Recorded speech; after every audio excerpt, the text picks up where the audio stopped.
Suomalaisen tieteen kritiikkiä sarjassa jatkamme suomalaisen oikeustieteen heikentymisen historian käsittelyä.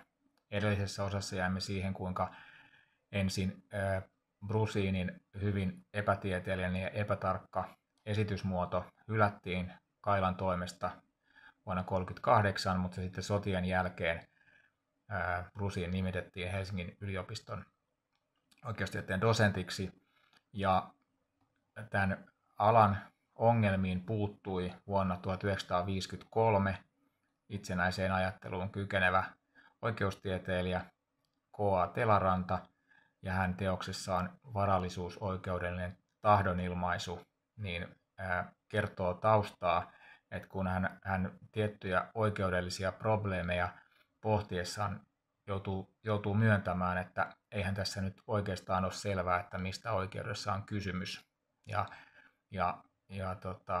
Sen jälkeen hän sitten lähtee esittelemään sitä perustaa, millä oikeus seisoo. No, tästä sitten ensimmäisessä luvussa, jossa hän sitä lähtee oikeustointa suluissa tahdonilmaisua oikeusjärjestyksen osailmiönä käsittelemään, niin tästä hän jo näkee, että hänellä ei ikävä kyllä sitten ole välineitä suorittaa tätä selvittelyä.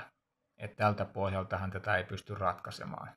Ja koska tässä on samat ongelmat kuin tässä suomalaisen tieteen kritiikin edellisissä osissa on esimerkiksi käsitelty esinoikeutta, varallisuusoikeutta, sosiaalioikeutta, että kun tässä ei osata definitiota eli määritelmää, että mikä se on, niin tämä menee tämmöiseksi asian ympärillä pyörimiseksi, ja se on sitten ihan sama monta sataa sivua sitä harrastaa, niin siitä ei tule selvää.